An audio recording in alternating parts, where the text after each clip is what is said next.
Hey everybody, it's Eddie J on Crypto. Hope you're having a great day. Fog's finally rolling back. It's looking nice outside. There's a lot going on as usual. Every day I'm finding more and more stuff. Kids are digging in on things, so it's pretty cool. Today I found Goldman Sachs, MSCI, and Coin Metrics have teamed up to create Datonomy. What that is supposed to be is basically a space where they're going to be able to educate or aggregate all of the information, maybe not all, but a lot of information about the coins on the market to help educate institutional investors. This should speak clearly to my thing about, doing your own research. It's a very big deal for you to do your own research so you become more intimately knowledgeable about the projects and coins and things that are going on in the space that you want to invest in. So it's a great tool for institutional investors. So you see how, let me go educate the institutional investors. And nobody really stops to think about the retail investors, which is why a lot of us are out here trying to teach you about the research or give you the research that we've done and help you do your own research, right? So that's what we're doing, and I think it's a good thing. I'm just wondering what kind of information is going to be stored in Datonomy. So we'll see what happens and how that plays out. But it's got some big players involved. But it does say that Goldman Sachs is digging in on crypto, and that is news in and of itself. Yuga Labs. Remember, back in March, Yuga Labs had gotten about $450 million, cash raise. Well, they said, listen, we're putting it to good use. We're hiring, the best and the brightest to help us build out the next internet. And they don't mean that they're going to build the internet. They mean they're going to build something so that they're a part of the new internet. So expect a lot of Web3 development coming out of them. And I would probably bet that given their knowledge and expertise in the NFT space, it's probably going to be more use cases for NFTs and how they would be able to do something. So we'll see how that plays out, because I seriously doubt they're going to spend all that money just on cute little pictures stored in data files that never die. Something else that happened, back, I think October 8th or something like that. I told you about how Fidelity, maybe October 20th, but I know it was in October. I told you about how Fidelity was going to launch a new service to offer Bitcoin and Ethereum trading. I thought it was for institutional investors, and I was so wrong. It's for retail investors. Now, mind you, they have $4.5 trillion under assets under management. And that's a huge deal, because imagine, yes, a lot of those investors are institutional, but a good number of those investors are retail. And not only are they introducing this to retail investors, but the transactions are free. Buy, sell, trade, Ethereum and Bitcoin, free transactions. That's something that ought to put, exchanges like Coinbase on notice, right? Because they have basically predominantly a single revenue stream, whereas a Fidelity, has multiple revenue streams, so they can afford to give this away. Sort of like Amazon and how they got into the game. They can afford to, to have a loss leader, and that's okay. It's really not a loss leader when you consider they'll be able to offer more services to the customers they already have, attract more customers, right? Robinhood is hurting. All right. So you're probably seeing a nice little influx there.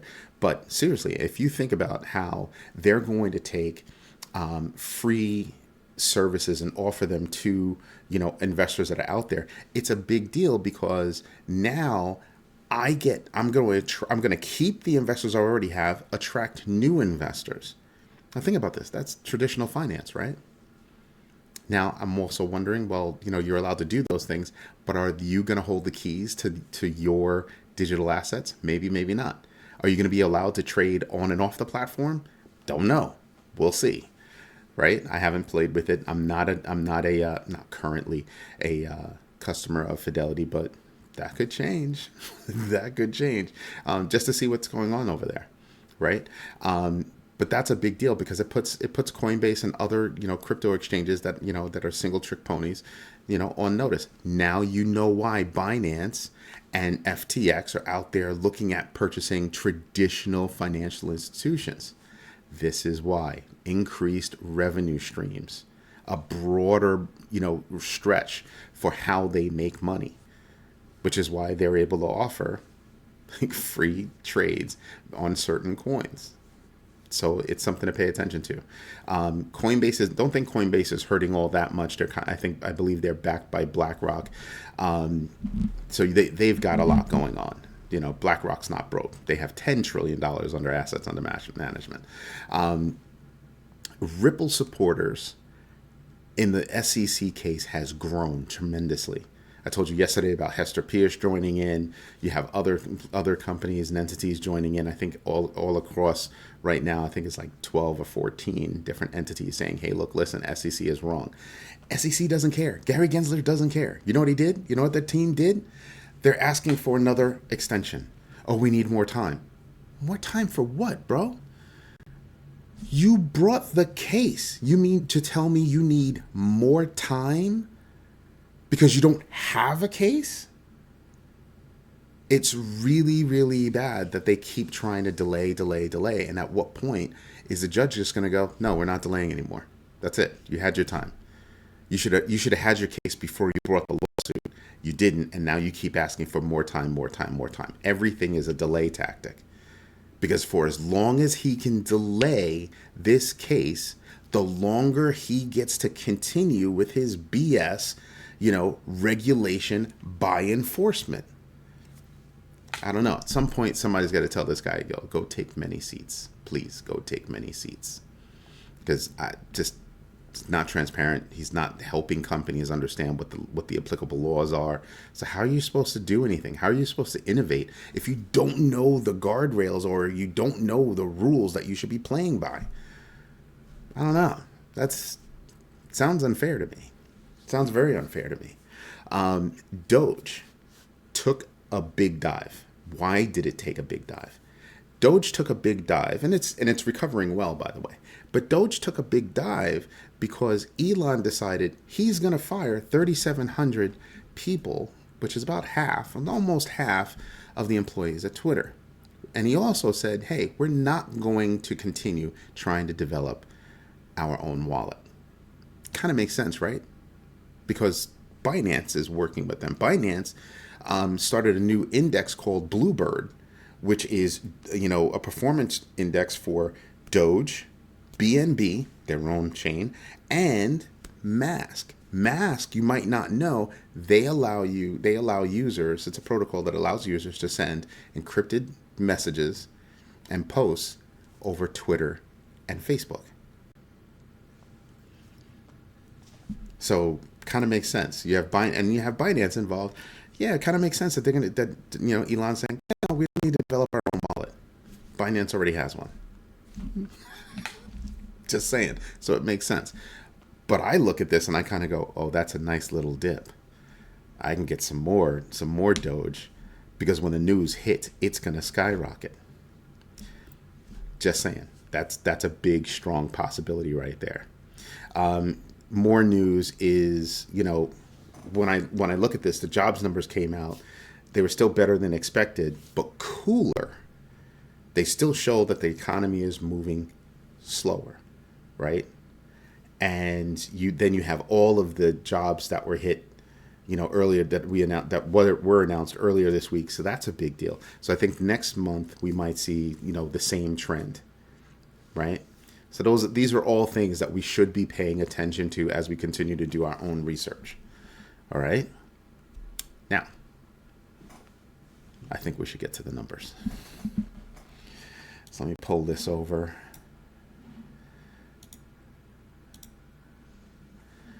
All right, let me refresh the winners and losers. And Matic is just insane. It's nuts. I told you that Matic was going to just go off, right? Because yesterday they had a whole bunch of deals come through. One of them being Meta. So now it went from 83 cents yesterday to $1.16 today. I shot a short earlier this morning, and it was at $1.11. It had popped to $1.13, and it was, when I did the short, it was at $1.11. Now it's at $1.16. Keep your eye on Matic. Matic has a lot going on. A lot going on. It's something to pay attention to. You know, let's see, because right now we still have, we have the jobs number, so we don't need that. The fear and greed index is still at 30, which is cool. Bitcoin, you can see, is on the rise. Still, you know, it's a hair above the center mark of my inner band. You know, again, just moving laterally. So remember, we took a dive last night, bounced around there for a while, came up a little bit, bounced around, came up just a hair. I expect lateral movement for a little while. I really do. That's just the way it's going to be for a while. But if you look at the big picture board, you can see, you know, Matic is shooting, Ethereum is shooting, it's back over 1600. That's a big deal. XRP is shooting, and I think it's shooting because of the news that was released that, hey, Hester Pierce is, on their side, and other companies and entities, associations are on Ripple's side as well. So that's a big deal.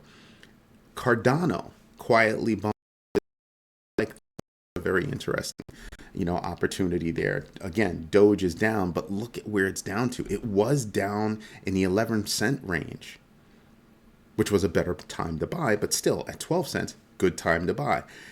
When I talk about a good time to buy, don't forget, all of these coins are like 80, 90% off their all-time highs. So when you look at this, you kind of sit back and you kind of go, yeah, I might have missed out on this nice little pop right here, this nice little pump up, but I'm way off and can still DCA or use dollar cost averaging to buy in so that I can, make my money in the future. And don't forget, you have a halving event for BTC, Bitcoin, in 2024. So I'm not planning on using my crypto anytime soon. Well, my holding crypto. So I have two separate wallets, like I say, one for holding and the other one for use or trade. And there's the big deal. All right. This is Eddie J on crypto. I hope you have a great day. I'm hoping to get some more videos out and some more educational videos out this weekend. Really depends on what the kids want to do. All right. Hope you have a great day. Bye-bye.